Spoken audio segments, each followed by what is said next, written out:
So I guess I'll address this thing that Mike Flynn said over the weekend at this conference where somebody asked him about the coup in Burma. I'm not going to call it Myanmar. Interestingly enough, the country was renamed Myanmar or Myanmar by a previous military junta back in the 90s, was it?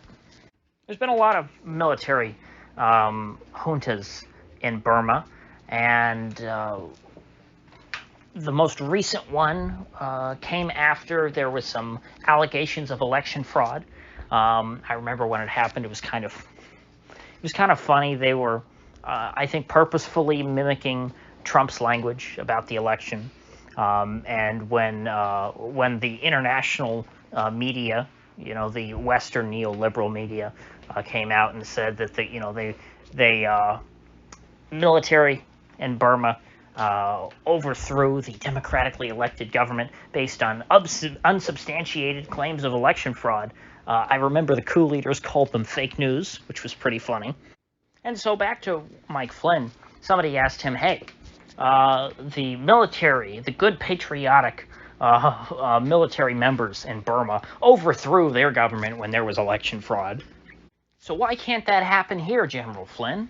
And I guess General Flynn said, well, it could happen and it should happen, which is a pretty, I think, ridiculous, just from a practical standpoint, ridiculous thing to say, because it sort of implies that the U.S. military is in any way really cares about, election integrity in principle and, the democratic process. If there's anything that General Flynn should have learned from the Trump administration from the last 4 years, it's that the U.S. military has nothing but contempt for the will of the American people and for the democratic process. The U.S. military is going to do whatever it wants to do. Whoever the president is, be damned. And so you're not going to see the U.S. military stage a coup against somebody like Joe Biden because they think that Joe Biden stole the election. When old Uncle Joe is a go along to get along kind of guy, they're not going to do that. They have no incentive. That's not how the military functions. I mean, it's amazing to me that General Flynn's supposed to be, he's supposed to be this cool, ex-general guy, retired, who's been inside the system and knows how it all works. And it shows to me, I don't know, maybe he was being purposefully sort of Pollyannish in how he was, his implied portrayal of the U.S. military. But if there were to be a real military coup in the United States, it would be against someone like Trump, not against someone like Biden. And as I covered quite recently here, I mean, you can make a pretty good argument that there was, in fact, a military coup against Donald Trump. And I don't mean the election or anything like that. I'm not leaving that stuff aside. I mean in that he ordered all the troops out of the Middle East quite a few times, out of places like Somalia and Afghanistan and Iraq. And the military straight up defied him. They committed acts of insubordination and refused to carry out his orders. Even in Syria, they refused to pull out. They lied to him, claimed that stuff was coming out, and then eventually they lied to him long enough that at the end of it, he was defeated and he accepted. Well, I guess we'll just stay there for the oil. And so if the American military cared at all about the integrity of our election, they would know that, Donald Trump ran on getting the U.S. military out of the Middle East and all of these overseas conflicts.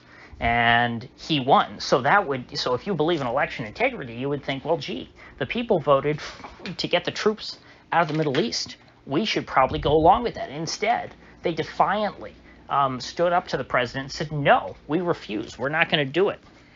And Trump backed down. Trump did not defeat them. He lost. He's a loser. And he's not the first one, frankly. It's just that most presidents don't even get this far to begin with because they understand by the time that they get into the Oval Office. Actually, George W. Bush said this. He said that no matter who wins, doesn't really matter that much because, once you sit behind this desk, you learn and you find out that your hands are pretty much tied, and there's no real decisions that you have to make. You just sort of do what you're told. That's what old W felt about it. Back when he was president, and that's pretty much true for most of them. And so most of them don't even try because the military, the military-industrial complex and the like, all of them, they get what they want. They have gotten what they want forever, really. I mean, the last time, and I talked about this a couple weeks ago, the last time that any president stood up to the military, it was when Truman fired MacArthur. Or I guess, you could say, well, maybe the last time was when Ike Eisenhower called out the military-industrial complex and said, hey, this is something you should watch out for. And then promptly, as soon as Eisenhower was out of there, the military-industrial complex, just went on a rampage and has, controlled every administration since. So the coup happened a long time ago. The military has been running the show. The military has been putting the cart before the horse for decades now.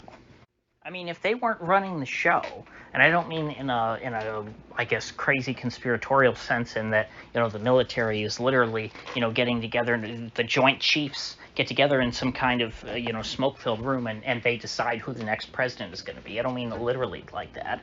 I mean that nobody who opposes the military and what the military wants can get very far in politics. You get smeared as Putin's puppet or an Assad toady, or whatever brand of traitor they decide to label you as on any given day. When the U.S. military is a sacred cow, there's no need for them to carry out, I guess, a literal coup, because they're the ones holding all the cards. I mean, if the military wasn't this powerful, they wouldn't have been able to get away with just telling Trump no to his face and say, nope, we're going to do whatever we want and you can't stop us. Because, maybe if Trump had pushed back a little harder, maybe if Trump had said, hey, this is insubordination, you guys are engaging in a coup, then maybe they would have stood up and said, damn right we're engaging in a coup, and you're under arrest, Mr. President, for endangering national security. I mean, I gave Trump a lot of crap. After this article a couple of weeks ago that I was reading about with the last days of the Trump administration and how there was this plan that they were trying to carry out to get all the troops home, and the generals said, no, you're not doing it. We aren't bringing those troops home, over our dead bodies.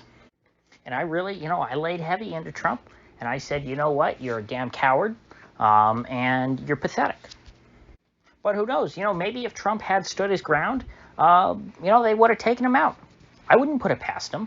These are guys who go on murdering innocent people over in Afghanistan and other, random countries every year for no reason. They know that there's no reason behind it. The only reason is that that's their job. It's what gives them work, and they get promotions the longer they stay there. Because when there's not a lot of combat going on, it's hard to get promoted up in the military. I mean, think about Napoleon. Napoleon, was this young general. He was in his 20s, and he was already this high-ranking general. Well, how did he get there? Well, there was a lot of combat. A lot of people were dying, and so it was very quickly, if you just stayed alive, you were moving up the chain of command in France at that time. And so Napoleon learned, hey, when there's a lot of war going on, I am able to gain more and more power. And it's the same thing is true for for these pathetic generals who run the Pentagon.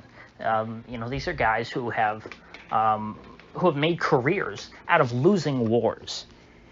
Because there can't ever be any real victory, because that would mean that the war has to come to an end. And so these guys are incentivized to lose year after year, not just lose their own troops, but, to just lose innocent life around the world, to just keep killing people and claiming that they're bad guys. And then in the process, you create more bad guys, and so it's a self-licking ice cream cone. And I guess this is the difference between the Q people, like Mike Flynn, and those of us who live in Realville. I guess the whole premise of the Q theory of back in the 4chan days, I remember when it was starting up, is that there are these white hats, in the government who are going to do the right thing, who aren't, a part of the deep state, although they are in the deep state. They're like They're like double agents working on behalf of the American people. But the cold, hard reality is that those folks don't exist. And if they did exist, they would be excised from the deep state. They would not, they would not be allowed to, fight back against it.